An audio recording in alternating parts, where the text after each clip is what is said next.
How can my husband and I resolve our conflict over sex frequency with our busy life? We were arguing about this issue, right? And my husband was like, just call Dr. John. He has to grow. I'm not going to swear on the show. He's got to grow up.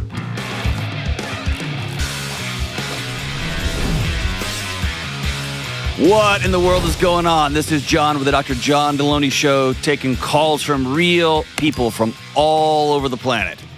We're trying to figure out what's the next right move in their relationships and their mental and emotional health, with their kids, with their marriages, wherever people find themselves. That's what this show's about.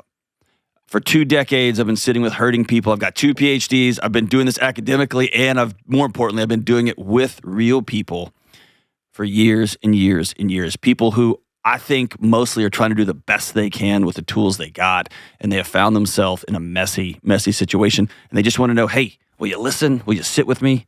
Will you help me figure out what to do next? That's what this show is all about. If you want to join me on the show, I'd love to have you. 1-844-693-3291. If you want to call and leave a voice message, and the Kelly and her overlords will go through the calls, and that's actually Kelly and Taylor. I don't know.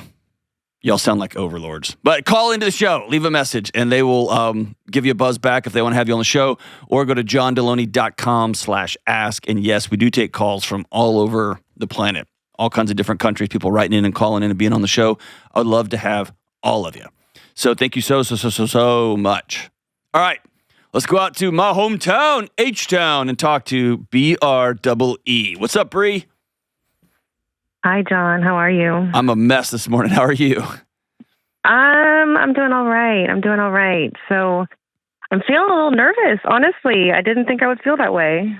I hear that a lot from people in real life. So I think I'm a bit of a chaotic ball of chaos, and it makes people feel like, So sorry about that. It's me, not you. Yeah. No, I think it's both of us. All right, good. It's all you. It's all you, Bree.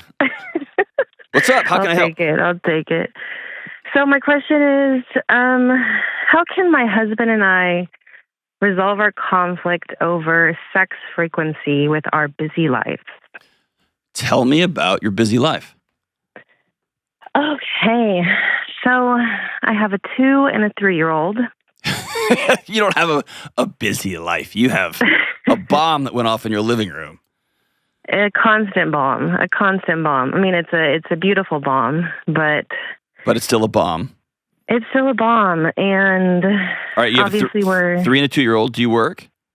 Yes, I'm a first grade teacher. Oh God Almighty! So, golly, dude. Wow. That's a lot of little humans in your life, isn't it? It's a lot of little people, yeah. And it's wonderful, and my husband's wonderful. So it's not necessarily a, quote, relationship issue, necessarily. It's just it's a time and, I guess, like a time management thing, and I'm overwhelmed, touched out, feelings out. I don't even know how to express it. And I want my husband, but there's moments that I don't want anything, if that makes any sense. Hey, Bree, do me a huge favor. Will you stop apologizing for reality? There's not something wrong with you. Yeah. There's just not. Like, for real. Like, you I can tell by the questions you're asking and the way you're phrasing these statements that you are trying to get to the root of how you have screwed this whole thing up. Yeah. And you do, I don't want to be the bearer of bad news, but you do have a relationship issue. Probably a pretty significant one. Tell me about the sex conflict. Well, we listen to you a lot, so to be perfectly frank, me even calling into you, it all stemmed from we were arguing about this issue, right? And my husband was like, just call Dr. John. And I didn't, he was joking, right? And so what I did is I called you, right? And I I told him, I said, hey, I'm going to talk to Dr. John. He's like, are you serious? I'm like, yes, I am. And so here we are. Here we are. Yeah. And so we've tried the whole scheduling it out. And he doesn't like that because it feels inorganic and it's not sexy or anything, right? He feels guilty when he tries to initiate it because he knows that I'm tired or that he doesn't want to get rejected, okay? There's times that maybe I want sex, but I don't want it to be a wham, bam, thank you, ma'am type of situation. I want love, you know? Yeah, totally. But then there's also times where I'm like, hey, it's got to be quick. I'm tired because I want to please him. So we can't come to this solution. I mean, and the poor man, I mean, he wants it every day. Yeah. And I tell him, like, in this season that we're in, I don't have the capacity to give that. Yeah. Would it shock you? I feel wrong for saying that. You got to let that go, because I mean, sex is the gas gauge here. It's not the problem. This isn't about sexual appetite or the phrase I don't like, sex drive, like a mismatched sex drive. That's not the challenge here. Okay. Yes, it practically speaking it is, but there's some root issues here that we got to get to. Otherwise, you're gonna keep having all these wars out on the fringes and not ever get to the actual solution.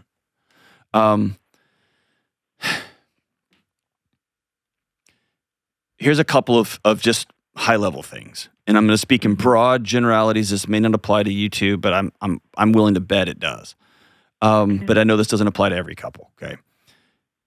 Often men find the status of their relationship, the barometer of how we're doing, to be vulnerable, to be close, to speak socially, to say, here's how I feel, here's what I want, here's me.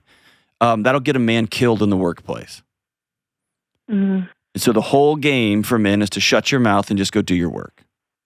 And the only way they can feel connection is shoulder to shoulder, doing a hard thing, or sex.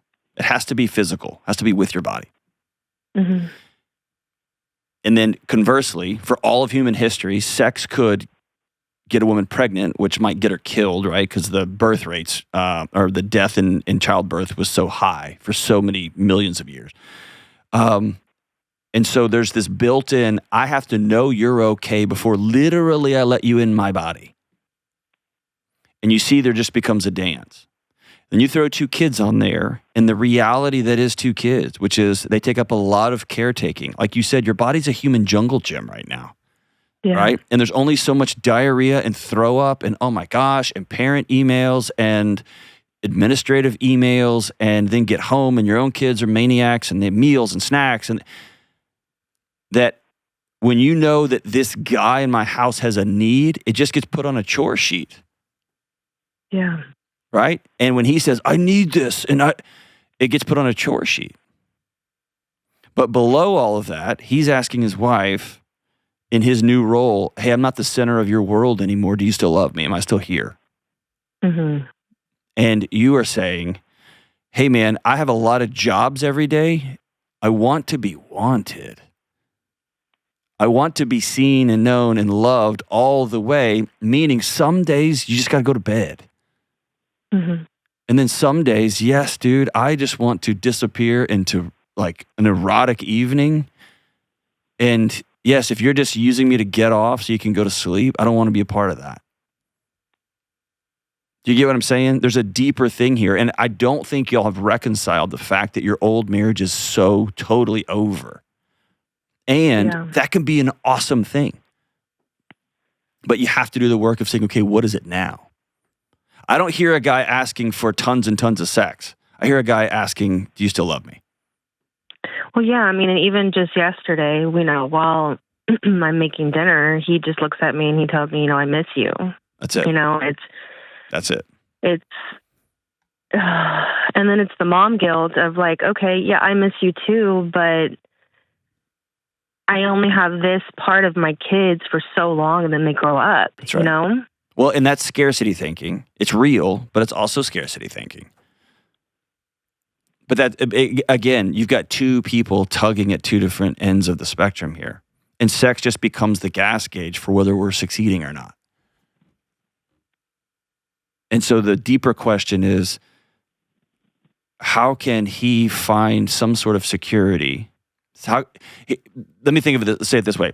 It's like y'all are at the beach in Galveston there, an hour from Houston, and the water's 3 feet deep, and he thinks he's drowning.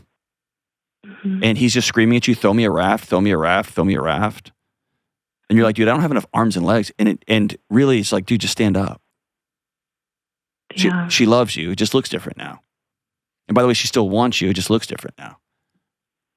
And how do I say that? How do you? Well, it takes both of you having a pretty high level of emotional intelligence. And being able to say, in this 3-month span, because by the way, a 3-year-old and a 2-year-old, they change so much. Your marriage changes every 3 to 6 months when they're that young, mm-hmm. right? Mm-hmm. You're about to cross a magic threshold where both of your kids can go to the bathroom by themselves. Oh yeah, one of them has already, and it's great. You'll feel like you got like half your life back, and then just wait in a year and a half. Maybe not with a 2-year-old. 2 years from now, they'll both be able to go to bed. Yeah. Or they'll be able to get in the shower themselves. Can you imagine? Right? Foreign concept. Exactly. And so it's all about, it's winter right now, and so you got to wear coats. And he's over there going, well, I know she wants me when she dresses sexy. And you're like, yeah, it's freezing right now. I got to put a coat on. And then you feel guilty, and then he feels rejected. So here's a couple of big picture rocks. Number one, he has to grow. I'm not going to swear on this show. Mm-hmm. He's got to grow up.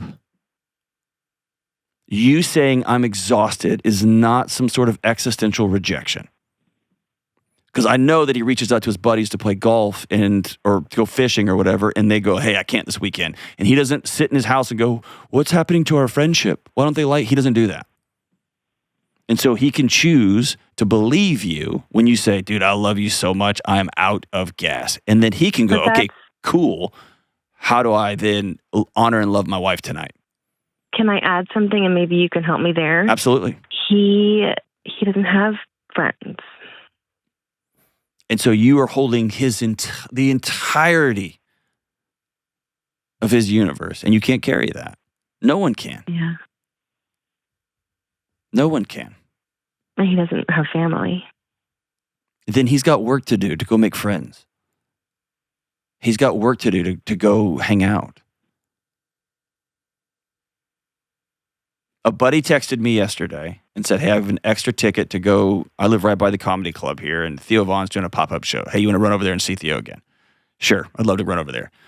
It would be my wife's evening, her singular evening would be easier if I stayed home that night. Mm-hmm. Her life will be better if I go catch up with you, if I go laugh and I go roll my eyes and I'm like, ooh, that was too far, mm-hmm. right? And then I come home after hanging out with my buddies for a night. You get what I'm saying? Like, it's the work you have to do. But it's so hard, like being his age, or I guess you can say our age. It's a nightmare. It's a nightmare, Bree. How old are you? I'm 37. He's 45. Yeah, it's a nightmare. So the question you'll have to ask yourself is, what things other than intercourse, what things give him purpose inside his own home? And that's a question I'll always put back on new moms. Is your husband suddenly living in a failure factory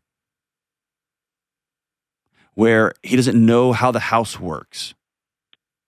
And when he does try to wash the bottles, like, you're not doing that right, or the diaper has to go like this, and no, I need this.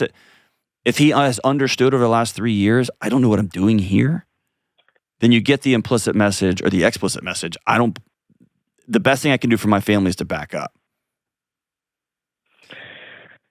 And I'm not saying that's your family. I just hear that a lot. He's a freaking rock star at home. He does I have to tell him to not do. You know what I mean? Like I have to force him to sit down. I don't know. Let me ask a deeper question. Mm-hmm. What about you? Do you feel like you live in a failure factory? Oh man.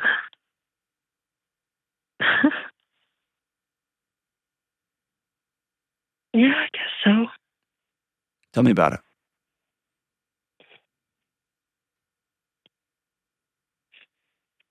I don't know. I mean, I guess I just start vomiting for a second. Start rattling it off. Where do you think you're failing? I feel like I'm failing him because this seems to be such an important part of his universe, you know? I feel like there's not peace in my extended family, and I feel like I'm the peacemaker for everywhere, and I'm not able to make that happen. But that's a whole nother can of worms. Yeah, but it's not. Because you trying to keep him happy is killing you. And he doesn't know how to reach out and save you. And so the only connection tool he has is more sex and more sex and more sex and more sex. And he doesn't have a group of guys to help carry his burdens, which every man needs a tribe. And so you got to carry that too. And if you're like most women your age, you've been carrying your parents' crap, your brothers and sisters' crap, your cousins' junk for years, right?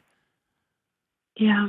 There just gets to be a moment where it's too much. The strangest thing I can tell you is the greatest gift you could give him and your kids is for you to say out loud and begin to enact in practice with his support and love. What do you need to be well? And when I don't do a good enough job on the show describing when I say your marriage is over, like who y'all once were no longer exists. And it can be fun to reminisce. It can be even nostalgic to think back to the times y'all could just make out whenever you wanted to. And you could get up on a table and dance and he could come home and be like, those times were so fun and great. And it's just different now. Yeah. And there's still windows of time. There's still pockets of those things that emerge in fun. It's just different now. And so when I say rebuild your marriage, this is when you ask, do I still want to be a first grade teacher? Financially, can we do that? This is when you ask, how do I want to feel when I come in my house every day? Not what jobs need to be done, but how do I want to feel? And then let's reverse engineer that. I remember one time I sent a group of employees over. We were doing service projects and a buddy of mine was having a kid, and I sent the team over, and we just annihilated his yard. We made it look perfect. And he was so grateful, but he said, dude, that's my one thing. Like, that is when the house is chaotic, when I need some time just to think, I put on my headphones and I go mow for a couple of hours. And I was like, oh man, I took your thing, right? So maybe, and this is going to sound counterintuitive, maybe the greatest gift for you is 30 minutes just doing the dishes with headphones on. And your husband comes home and he's taking that from you. But I don't know you've ever stopped and said, what do I actually want? Yeah. Because when you ask that question, then you can give him a map to how do I love you? But I feel so guilty asking because he's already doing so much. I know, but you have to get over that. You can choose guilt, or you can downstream choose resentment, and you're going to start hating him, and that's not fair to him. He doesn't sound like a bad guy, right? No. And so you have to say, here's what I want. And I'm telling you right now, he's going to have to grow up and put on his big boy undies and stop having his feelings hurt every time you can't meet every need of his. Mm-hmm. And also, you're going to have to start telling the truth inside your own house. It's both and. And sex is just not going to be as often right now. You have a 2 and a 3-year-old. It just is not. And if you have a particular kind of sex you would like to have, he's got to just flat get over the fact that The old marriage counseling trope is you can put it on the calendar or you can not have it. That's your choices. That's it. And is it Hollywood? Nope. And Hollywood's a lie. It's all a lie.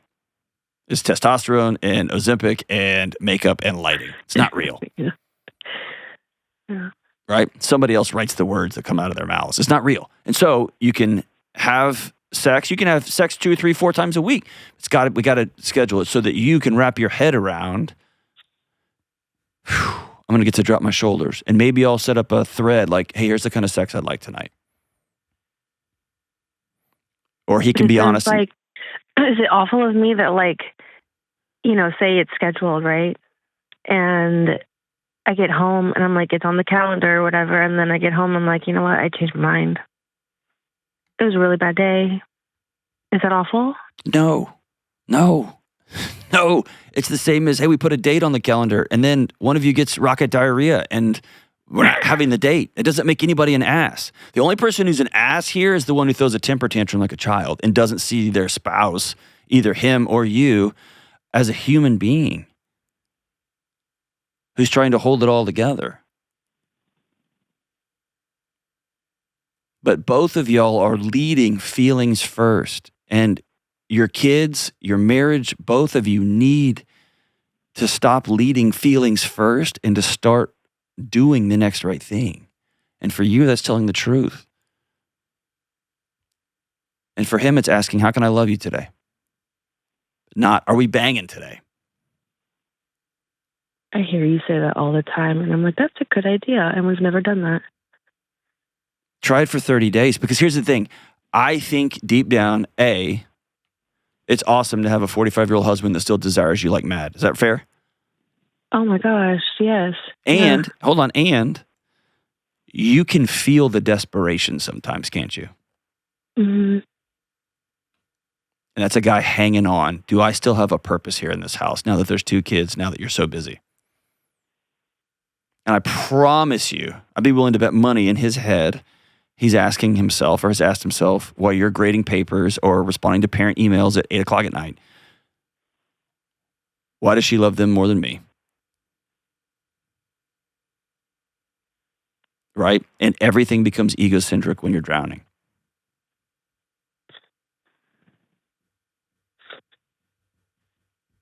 Is that fair? Yeah. Can I tell you this? You're not failing. You're doing a really good job. Thank you. You don't believe me, do you? I'm trying to convince myself. No, don't do that. Don't try to convince yourself because you'll go mad. I want you to do this. I want you to write down today. Will you do this one homework assignment for me? Mm-hmm. I want you to write down 10 things that you are really good at as a wife, as a mom, as a teacher. Okay. And I want you to exhale on them and drop your shoulders and look at them. And then I want you to write out 5 or 10 things that you think you're not good at. And then tonight, and probably one of the most intimate exchanges y'all have had since your kids were born, I want you to read both of those to him. And I want you to ask him to write the same things. 10 things he's good at as a husband, 10 things he's not good at as a husband. Okay. And I want y'all together to challenge those negative stories.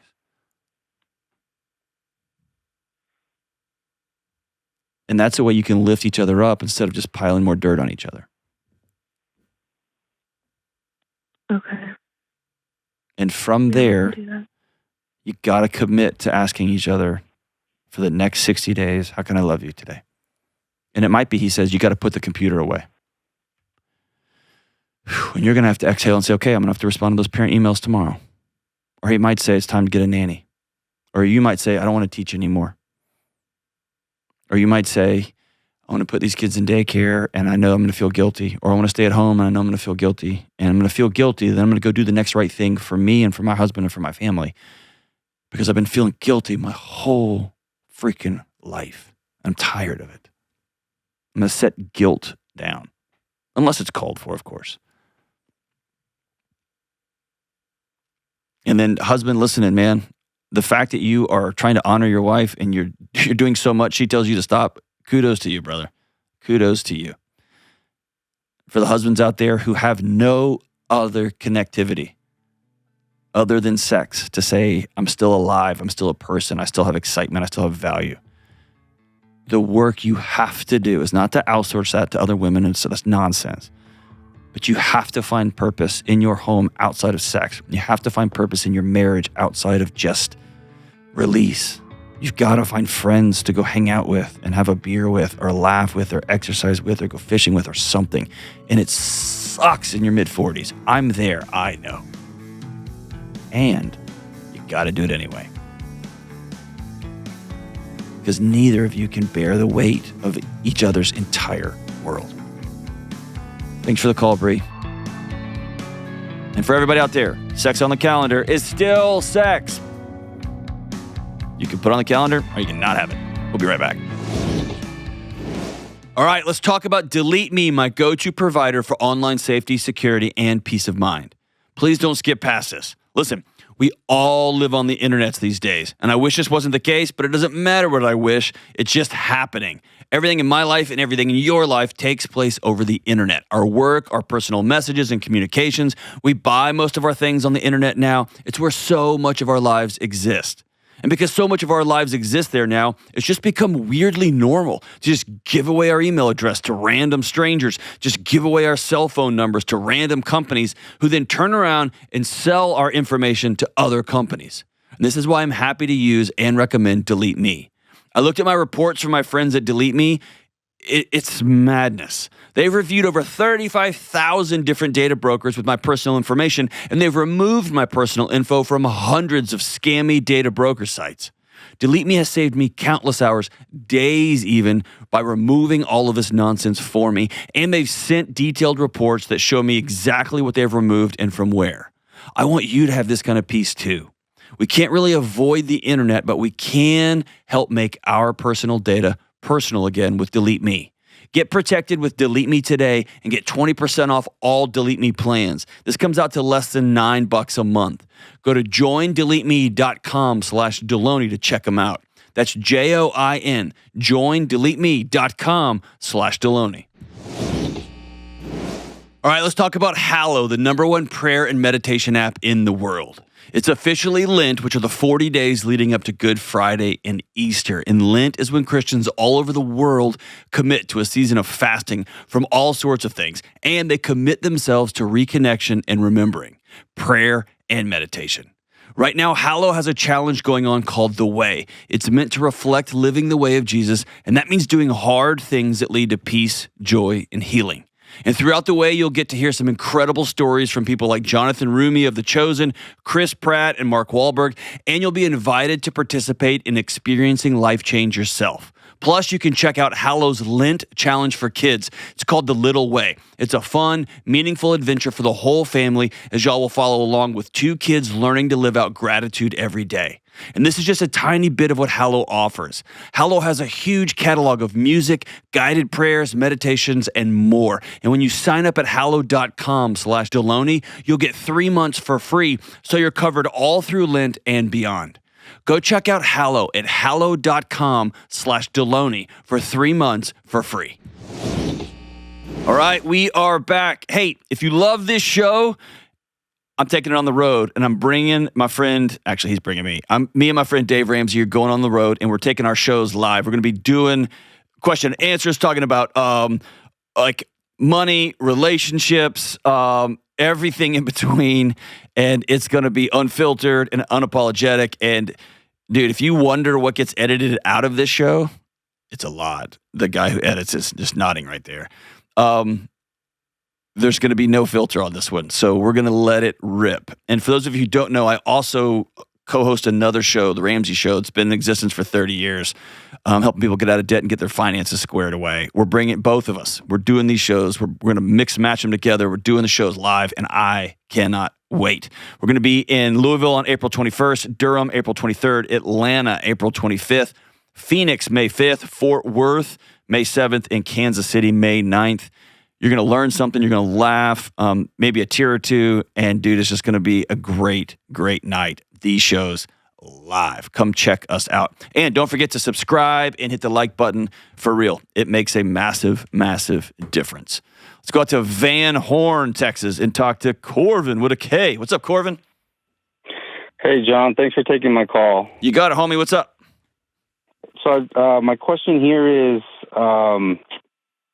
how can I get my wife to contribute financially and see the importance of working together as a team in that regard?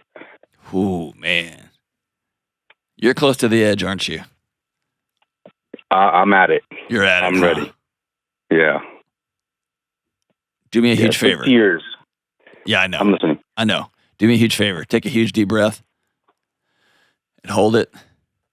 3, 2, exhale it out. And I want you to pull your shoulders all the way to the floor. Okay? Pulling. Okay. Exhale for a second. I can hear it, man. Tell me about the last few years. Yeah, it's been wild. I mean, we've been together for about 6 years now, and the first 5 years, she didn't work, right? Mind you, she's fully capable, no limitations. She doesn't have any restrictions to be able to work. She's capable, and she's bright too. She's she's pretty sharp. And around year 2, I recognized that we got to work together financially. Part of our relationship is not just the commitment and the loyalty. Finance is part of our livelihood. We got to work together. So somewhere around year 2, I told her, you got to start working on something, whether you want to start a new career or start a new education process, something. And for the 3 or 4 years thereafter, it was just excuses as to why I couldn't, why I can't do it because of this, I can't do it because of that. And about 6 months ago, I roughly just kind of threw in the towel, just emotionally. I was like, you know what? I can't argue with this about you anymore. I try to be nice. I try to be rude. I try to different ways. Like, hey, I'm gonna change our phone plan to a more cheaper plan, and maybe you'll get the message that way. Just nothing really processed through to her. And so now our relationship, we don't argue anymore, which is a good thing, but I think it's... No, bro, you gave up. Talk anymore. Yeah, you're out. Yeah. Our relationship is stale, very neutral. Yeah, what's beneath this, man? I remember the old football coach telling me I was just getting yelled at, and this is back in the day when football coaches could yell. They didn't have to hug everybody and just let me have it. And he caught a glimpse of my face, and he came real close, and he's a guy that I still hold in high respect. And he said, hey, it's when I stop getting on to you, because I see you can be better, that you can do more than you think you can. It's when I quit staying on you, that's when I'm out. That's when I've given up on you. And I remember that, like, okay, cool. And so I can hear you've given up, and I can hear it. It's man, the anger's so close to the top. Are y'all broke? Are you struggling financially? No, we're doing okay. We're covering all of our bills. What's the deeper thing? I don't think this is about money. I think is your house a mess? Is she just not doing anything? Let me ask you this way. Is she a woman you no longer respect? I think it's getting there. I think you're there. I think so. I'm not hating on you. Yeah, that would be fair. If you have a person who just is no interest in building something with her husband, like no interest in building a life together, but who just puts the car in park and just sits in the driveway, I'm not hating on you. Mm-hmm. I want you to hear the futility of what you've tried, the way you've tried to do it, because you do what most of us do. You went through the ends of the earth, all the tools in your toolkit. You've been trying, right? I have to do everything but the kitchen sink. Yeah, don't do that because you'll go to jail. So the bigger question is, why has she, I guess she never even opted into this deal. Yeah, it's funny too, because when I was talking to her dad about a blessing for us to get married, he looked me right in the eyes and he says, she needs a lot of support, right? And I didn't, I understood what he meant to an extent, but I didn't know that he meant this. And for her, I think it's just always the expectation that somebody else is supposed to take care of my finances. And then, it took me this many years to realize that she meant that, like, you take care of it. And I just feel I feel abandoned. Yeah. you know. But this, what Afraid, else like- besides finances? Where else is she not with you? No, besides that, I mean, the place is clean. We're not struggling financially. I do well enough to take care of us. But the thing is, we're getting older. I mean, retirement's coming up. What are we going to do? Have you sat down with a math problem and said, "Here's what we need Yeah. every month"? Yeah, I tried that, and she shuts down. She'll either start crying or she'll get frustrated and just be like, "I can't have this conversation with you." And so, like, Yeah, mind you, she's working that's a move. now. That's a move. Yeah, that's a total move. She's working now, but you know, she's almost 40 years old, and she makes, if I had to guess, because she won't really let me into her finances, if I had to guess, she probably makes $10,000 a year. All right, And so I'm looking at her like, you can do better than this. and here's the thing: you see value in her where she doesn't, and that's the Yeah. altruistic view, right? The Sure. spoiled brat view that her dad tried to pass along to you, that he helped create, is, "Hey, bro, she doesn't do nothing. Best of luck to you." Pretty much. Yeah. So the real question is this, man. You have to make a choice, not her. Your choice is, I'm in. This is who I'm married. I'm going to have to build a life, working on Saturdays, a side hustle. If I have a number that I think we need to hit for us to be safe in our older age, I've got 20, 25, 30 years of working left. Mm-hmm. I'm going to get on it, and here's the number, and we're going to go. And then you may decide I'm going to make peace in my own house. The other side of it is, here's like a silly version of that, okay? Mm-hmm. I would love for my wife to want to be front row at punk rock shows with me. I would love that. Mm-hmm. I've always wanted that. And a couple of times she came and she smiled and was like, "Oh my gosh, this is madness." And Mm-hmm. I would love that. I went and saw some buddies the other night. It was a blast, man. And she didn't come. But I also know who I married. And so I've chosen to not get my feelings hurt because it's not about me. I've chosen to not sit there all day and meditate on, she won't go, I can't believe that. What does that mean about our relationship? She just doesn't like it. It's fine. And I don't like tons of country music shows except for Aaron Watson, right? So other than that, like, Yeah. I have to make peace with that. I know that's not even close to the same ballpark as what you're dealing with, but it's the principle is the same. The other side of it is leave. Leave. But you are drinking poison every day, hoping that she gets sick, and it's just not. Right? She's been almost radically clear. This is who I am. Yeah, absolutely. And so you can make peace with that. And if she was on the phone with me, I mean, you better believe I'd challenge the heck out of her, right? Yeah. But the whole, I just can't have this conversation now and shut down, that's nonsense. After 6 years of being together, that's a choice. That's a move to manipulate any sort of accountability or responsibility. Yeah. And by the way, you can't be her dad.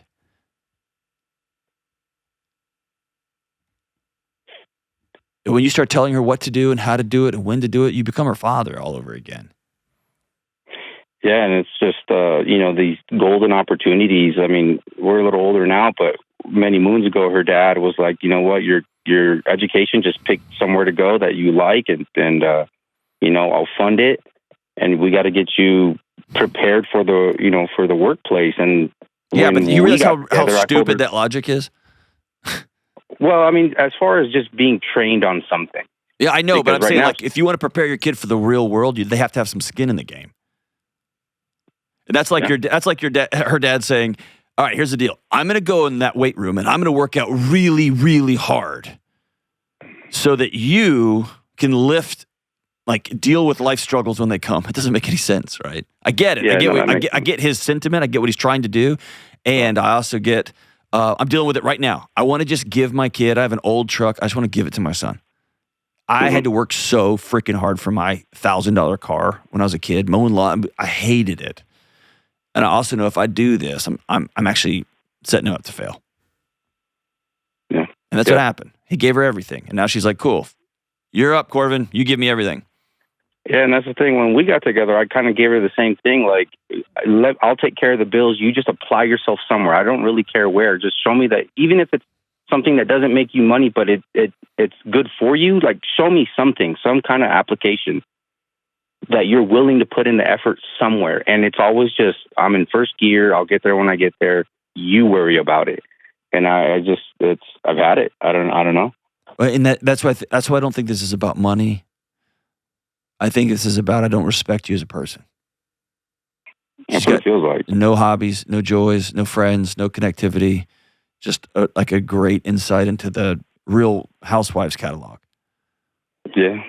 I mean, and then next thing you know, she's over there watching the Real Housewives of whoever. And I'm like, I think you see yourself in that show and it's not your life. I mean, I don't play for the NBA. That's not the way it's going to be. Yeah. So I think you need to spend some time with you. Mm-hmm. And by the way, the fact that you said, I don't even know how much money she makes, that tells me your marriage has deeper cracks in it than just she doesn't make any money. Y'all are living parallel lives. She is a roommate who lives in your house. Yeah. Or, what it feels like. To be gross about it, she's a teenage kid living in your house. And you come home from work and she hasn't done her homework, hasn't done anything. You're like, get up and do something. Like, and they don't ever move. Yeah, and then to be fair, I mean, she does plenty around the house, and so she takes care of herself. She's not a slob by any means. She's, spends a lot of time in front of the mirror. But I could catch her on a Tuesday afternoon, and I'm like, are you going to do something today? She said, it's my day off. And I'm like, you make X amount. You shouldn't have a day off. Where is this day off coming from? Yeah. Focus on something, please. And she's just like, nah, I can't. That's your job to worry about the finances. And I'm just, here's the thing. I want you to spend some honest to goodness time with you. And you're in your head now and you're angry and that clouds it. And this might go against everything you've ever thought to do, but I want you to spend some time, even if it's just 30 minutes a day, 15 minutes a day for a couple of weeks. But I want you to be honest and actually write down what you're thinking. Because I'm willing to bet this is not about finances. Ultimately, no. I mean, but as part of it, I think that's kind of the end result. Sure. I mean, that's an easy scorecard, right? It's an easy metric to look up and say, look, you're not even contributing. But I hear a guy who desperately wants his wife to enjoy being alive, and she looks like she's dead in her own skin. Yeah. And I don't know any man that doesn't want to marry somebody who's vibrant or be married to somebody who actually likes being alive and has purpose and a sense of like autonomy yet connectivity. Like, but unfortunately, you can't do anything about that. You've tried for a long time. Mm-hmm. The only thing you can deal with is you. So you can make peace in your house. That's just how she rolls. I'm going to princess her up. And I'm going to stop walking around all day being angry because it's just ruining my day. Or I'm going to have an or what conversation. This has to change or I'm out. We have to share a checking account. We have to share bills. We have to go to a marriage counselor and rebuild this thing from the floor up. And if she starts crying and says, I don't want that, I don't want to be part, then okay, I need you to be an adult and have an adult conversation here and quit diving out of the conversation. Yeah. And I'll have it with a marriage counselor. If I'm not saying it right, if I'm frustrating or whatever, if I scare you, then I don't want to do that. I'll have it with a marriage counselor. But we got to have this conversation because I want you participating in the lifeblood of this home. Yep. Yeah, I think that's what it is. She knows that Dad's going to be there for whatever, if the whole thing falls apart. And it's like, that's fine for you. I know, brother, We're supposed to be working together at this. And that, to me, is the thing. You all got married. You got in the boat, and you started heading off down the river, and she never got in. She's never been in. She's like, no. Boat is for you. I'm going to sit on the side, on the bank of the river, and I'm going to do whatever I want to do. And if you don't want to keep doing that, that's fine. My dad's boat will be here in a little bit. That's a tough pill to swallow, man. When you look up 6 years later, 3 years later after being married, working as hard as you do, and find out, oh, she never got in the boat to begin with. Whew. I hate that for you, man. But yeah, it's. I can hear it in your voice. It's about to become rage, and it's about to become resentment. And at the end of the day, that just poisons you. And so let's have some time. What do you actually want? Because I think she could go get a job today, and still it wouldn't fix the hole in your heart. What do you actually want? And it sounds like you want her to get in the boat with you. Ride or die. Let's go over the falls together. And she won't. Or you need to have that or what conversation. Thanks for the call, brother. We'll be right back. All right, you've heard the rumors, and they are true. The modern world exposes us to things that were unheard of until just a few decades ago. Listen, I'm talking about screens in our homes, screens in our offices, fluorescent lights, EMFs. All of these things can affect our mood, our sleep, our anxiety, and more. And that's why I'm so excited to partner with Bond Charge, a world leader in red light therapy and EMF blocking gear. I use Bond Charge products all of the time, literally every single day, and I love them. And here's why I think you're going to love them too. Studies show that red light therapy can help boost your mood, reduce stress, and help with sleep. And it can help your recovery from aches and pains, transform your skin, and even help with cellulite and stretch marks. My red light therapy panels, the infrared sauna blanket, my EMF mat, and more have become a cornerstone of my health and wellness routine. I use them every single day. And I want you to check out Bond Charge's other amazing products like blue light glasses, EMF protection products, infrared sauna blankets, and 100% blackout sleep masks. Go to bondcharge.com/Delony and use coupon code Delony to save 15%. That's BONCHARGE.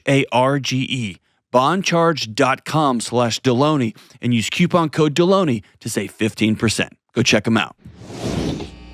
All right, we are back. Hit that subscribe button and the 5-star reviews and tell the algorithms and the computer overlords we love this show. Thank you. Let's go out to Sioux Falls, South Dakota, and talk to Catherine. What's up, Catherine?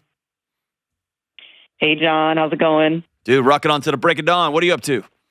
Just hanging out. Excelente. What's up? So, to preface, I'm 30. I'm married. I own a business, and my husband also owns a business with me. And I am struggling to make friends with women who are in a similar situation as me. All right, tell me something more interesting about you than you own a business. I really am into fitness and have been since I was 16. I got into lifting, and I love it. It's a huge part of my life. Tell me about it. I guess one of the businesses we own is fitness related, and I built up a lot of confidence from lifting at an early age. So it's kind of like been, I guess, a huge part of my identity. You tell me about your husband. He is also really into fitness, which is awesome. You know, that was kind of one of the things actually that we connected on when we first met. And he's very ambitious, hard worker. He motivates me every day and takes really good care of me. I'm just really, really blessed to have him as a husband. How much protein have you both had combined so far this morning? All of it. That's such a great answer.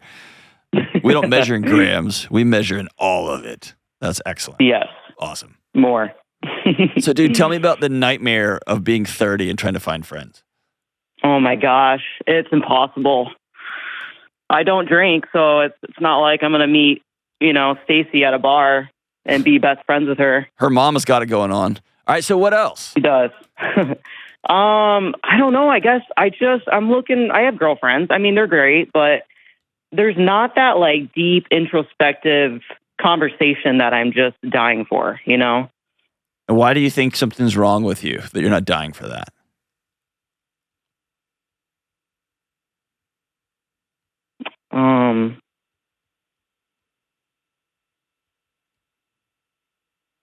I guess, I don't know. What do you mean? Well, either you're recognizing, like, I'm not whole. There's some things there's places I want to go where I don't have to count macros and I just want to drop my shoulders, and I don't want my goofball husband around who I love to the moon and back. I just want some girlfriends that I can just shoot the crap with. That you recognize that. Or you're reading a lot of self-help books and you're like, have turned your life into a GCI, like, glucose intake and proteins and macros and like sleep tracker. Like you've just optimized your life and you are looking at a check mark being like, oh, I need friends that I crave this with. I need that. Which one of it? Wow. It's one of them's a story and one of them is a hole in your heart. Yeah, I think you nailed it. Which one? I mean, probably both. I guess I've always been very goal oriented, so it's really it's funny. I never thought I was looking at getting a friend as like a checklist, but I do feel like, oh, this girl, I like her, but she only has this, this, and this. She does not have like, this. And maybe I can't really be friends with her because of that, I guess, if that makes sense. Totally. And I would just tell you, my two closest friends, actually 1, 2, 3, 4, 5, my 6 closest friends on the planet do not exercise with any regularity at all. None.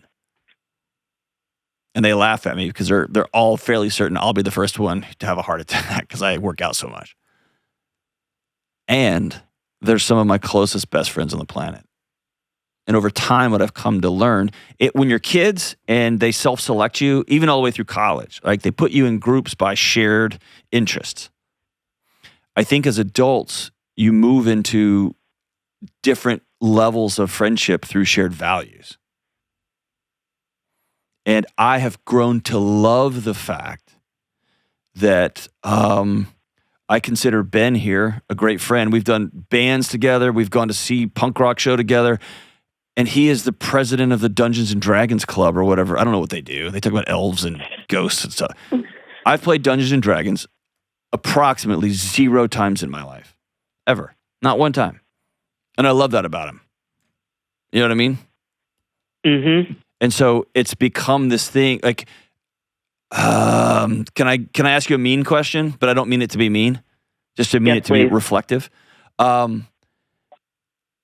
Many of my friends in the fitness, not the fitness industry, the true, honest, great people, like the Mind Pump guys and Jordan Side, not those guys, but what I would call the beefcakes right beneath them, the crush it and kill it guys. There tends to be a sense of, look at all the work I've done. I'm kind of better than y'all. And it makes it hard to make friends because you're always sizing people up. Or the books say you should be friends with people who are aspirational. So you're always looking at interactions as like a friends are some sort of 401k.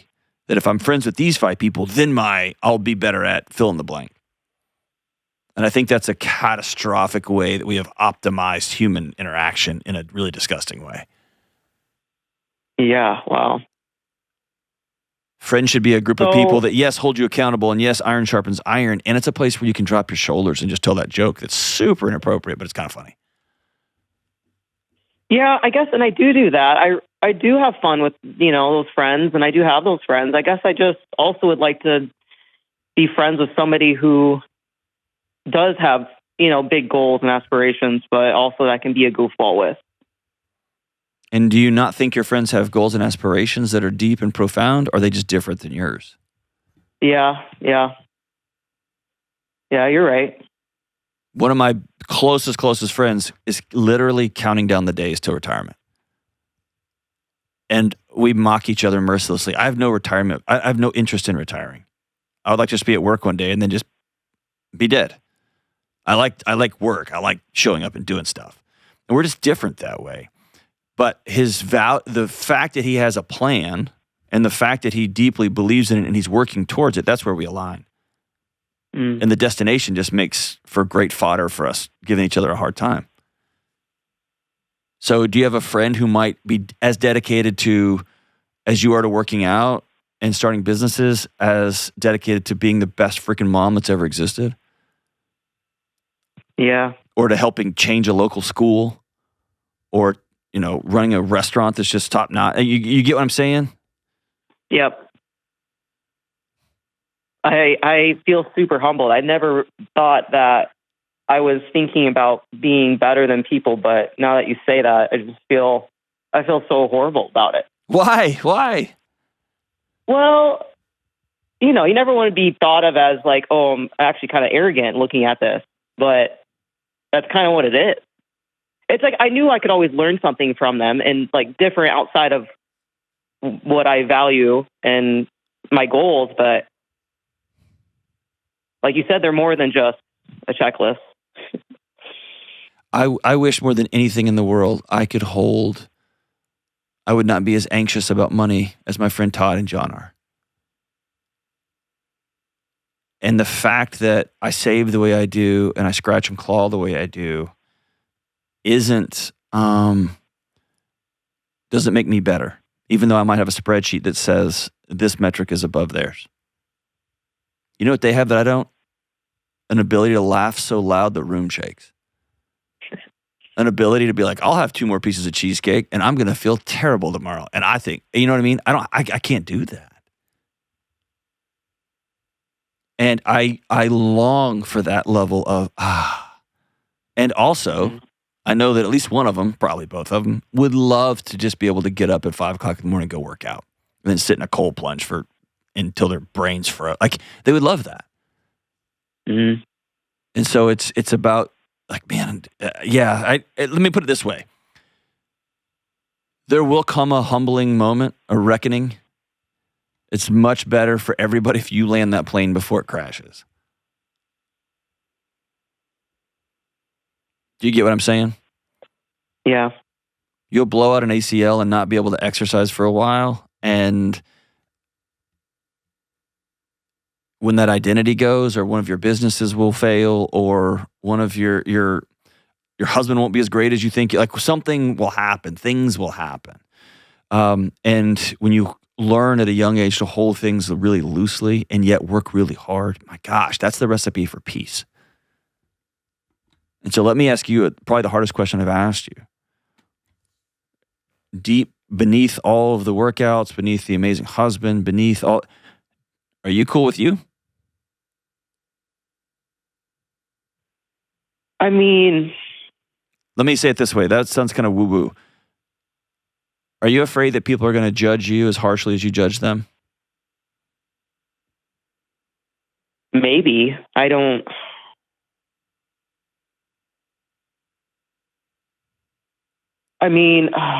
know. I've done a lot of work, but I do find it hard to, I guess, be truly authentic with people. How come? I feel like I don't know. I feel like I have to have a mask for some reason. Yeah. Or maybe 3 or 4 inches of muscle you can hide behind. 6 or 7.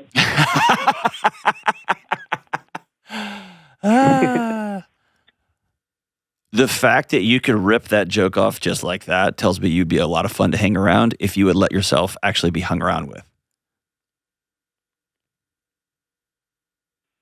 Yeah, that's fair. I wonder what it would be like, what kind of freedom you could experience if you could just be fully you. And it will cost you some hanger-ons, and it will cost you some peripheral friends. But you'll have some deep, deep relationships that will form over time. And sometimes a simple question is, hey, will you teach me something? Or I've got to know, how can you ingest that much beer? I don't see how that's physiologically possible. I remember one time I brought this is the kind of dork I am. I brought a foam roller to watch the fights with some guys. And these are guys that had never go to a gym. And they were like, I was trying to show them how it worked. And they were like, this is so dumb. And then one by one, they'd find a hot spot and be like, ah. And it was weird laughing. And also, I had all these like, this is why. And they're like, dude, it's not doing anything. I think you're kind of making this up, right? So it just became fun. It's a place where I can just drop my shoulders. And yes, if there's a problem in my marriage, those are the guys I call. If there's a problem with the finances, those are the guys I call. If there's a problem with my spiritual life, those are the guys I call.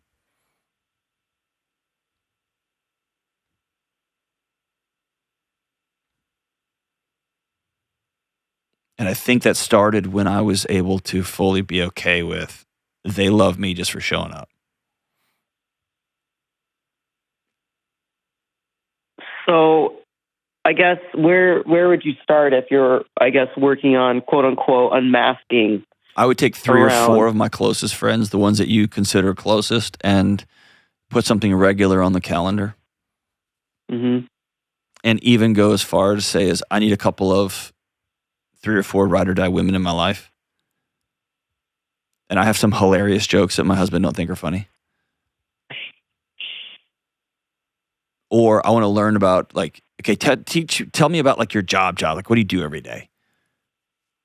And yeah, not you, but like them. Be genuinely interested in their lives, not in are they meeting the checklist that you've given yourself that you feel like gives you permission to even exist.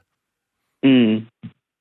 And for you, that's body fat percentage, insulin, and whatever other things you're measuring.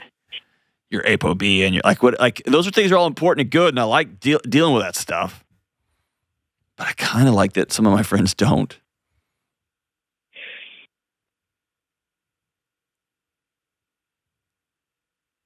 So I guess I'll say this. You're worth being a friend with, Catherine. All of you. Even the parts that you've hidden. And the only way I know to make friends in your 30s and 40s and 50s, I've said that before, is just to go first and be weird. Put your intentions on the table. I need 4 or 5 ride or die women in my life. I need 4 or 5 ride or die men in my life. They're going to be my friends. I'm going to call you all in the middle of the night with weird conspiracy theories, and I need you just to laugh at me. And I'm going to call you when I am struggling with infertility and you're on baby number 3. I'm going to call you and just be sad. Will you be sad with me? And I'll cheer and be so happy too. Can we do all that together? Can we put some of these things out on the table? And then I'm sure they're dying to ask you questions about how you ingest so much protein on a daily basis and why you're snorting creatine off the counter or whatever else is going on, right? And starting business, I'm sure they have interest too. It's just allowing yourself to be fully known. But the only way to do that is to go first. And there will be costs associated with it. You'll lose some people in your life, and that's okay. And by the way, thanks for being brave. This is a question that is plaguing, especially the Western world right now. Thank you for being a guinea pig and sitting with me, or allowing me to sit with you. I think a lot of people are going to benefit from the conversation. So thank you so much for being brave. Go get them. Put the dumbbells down. I'm just kidding. Keep lifting. But also start laughing some too. We'll be right back. This show is sponsored by BetterHelp. All right, you've heard me say it 1,000 times, and I'm going to keep saying it. You're worth being well. And I know many of you don't believe this to be true, but it is. And being well is hard work, but you're worth the work. And therapy can help. I see a therapist, and many of you should see one too. But let's be real. Taking that first step to see a therapist can feel overwhelming and exposing. Maybe it's time. Maybe you have some preconceived notions about whether it will even work or not. Or maybe it's cost. Or maybe you're just not sure where to start. I know because I've been there. We spend money on gym memberships, organic groceries. Some of you are essential oil people. Some of you use special shampoos and creams and tracker watches. But when it comes to our mental and emotional health, we hesitate. Listen, your mental and emotional health are just as important as your physical health. And the good news, therapy is now more accessible than ever, and BetterHelp makes therapy more affordable and convenient. Since it's online, you can talk with your therapist when it works for your schedule. No waiting rooms, no long commutes, and no 6-month waiting lists. Just fill out a short online survey to get matched with a licensed therapist, and if it's not the right fit, you can switch at any time for no extra cost. Your well-being is worth it. Visit BetterHelp.com/Delony to get started. That's BetterHelp, HELP.com/Delony. All right, we're back. I'm telling you, that's got to be the show. All the stuff y'all don't hear. One day. Yeah, we'd get canceled so fast. Exactly. If that stuff went out on the air, we wouldn't have a show. That's the good stuff. Here's the thing. Yeah. I think people assume, and they kind of know. I guess it's just good to confirm it. Yes, you're right. It is. There's a line that HR does not cross. All right, so what's up, sister? All right, so a couple shows ago. No, it's good. We were joking about what would we call our gang kind of thing, and what would be the collective noun of Delony listeners. So we got a ton of responses from people that had ideas, and I'd forgotten about it, and then over the past couple days at home, going through emails, I was like, what are people coming up? What is this? And then I remembered. But I picked a winner for what they should be called and then what the collective noun would be a group of listeners. And I thought this was pretty good. A Delony groupie would be called the Jontourage. Yes! Yes! Isn't that great? That's amazing. Find that person. Send them everything I got. Yeah, That's awesome. This is from Krista in Thompson, Ohio, the Jontourage, which I thought was brilliant. That's it. That's the magic moment. The Jontourage? Yep. Oh my gosh. And then our collective and Smelly noun. Kelly? Really? I'm sorry. You smell fantastic. Right now you smell like just like slathered up in Vicks and cough drops. Yeah. Yeah, that's probably real. I smell so good. I can't smell, so sure. But then Stephen from Fowler, California, said that the collective noun for a group of Delony listeners would be a mosh of Delonys, which I like that. Because I think that fits you, a mosh. I'll have to think on that one. Okay. The mosh. Yeah, like you have like a pack or a herd or... Oh, we just got a mosh. We got a mosh. I can handle that. Yeah. I'm in. Okay, it's growing on me. Because it's a mosh pit. It's a mosh of listeners. If we have a mosh, and then when we have live events going out, then we could have like special, instead of VIP seating, it could be in the mosh pit. That would be kind of dope. Yeah. All right, so before we wrap up the show, I have something I want to read. It's going to make you a little uncomfortable, but you're going to have to sit there and listen to it. Is it your diary again? Dear John and crew, on a recent call, you encouraged the wife of a man who was suffering from PTSD due to horrendous childhood trauma that occurred in a terrorist-run country. As a nurse who lives and volunteers among refugees for a similar sociocultural background, I was so moved by your response. You gave words to indescribable grief, both hers and his. The daily, complicated trauma within this small, hidden sector of society often goes unnoticed, misunderstood, and unaddressed. Thank you for taking the time to highlight their hurt and offer true hope with practical advice. You not only help individuals on your show, you also equip friends, family, and neighbors to step up and speak lives into others' lives. God bless you and your team for all of you do. It really does make an impact. I'll accept that. Thank you for that. I'm working on just receiving. So thank you for those kind words. And more importantly, who is that wrote in? This is Betsy from Boise, Idaho. Betsy, thank you for showing up every day.